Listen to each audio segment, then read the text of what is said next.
Le Mahdi vit dans la proximité de l'invisible.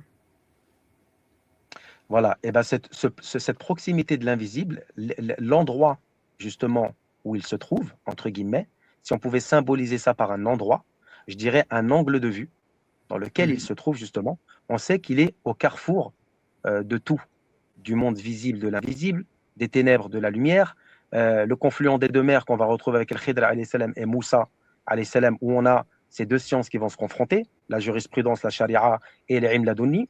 Tout ça permet justement, dans la situation dans laquelle il se trouve, à travers ses épreuves et toutes les situations, c'est un angle de vue. C'est comme si je vous dis, par exemple, pour reprendre les symboliques, que Ouais. vous allez observer la ville en étant marchant sur le Ouais, trottoir et en regardant. le plus beau, désolé, le plus beau champ de vision qu'on peut avoir, genre.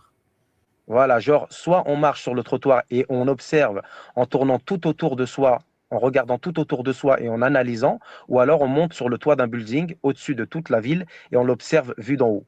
Ben, en fait, Ouais. l'angle de vue va déterminer la capacité du champ d'action. Et on sait qu'il est comparé à un faucon ou un aigle, je ne sais plus.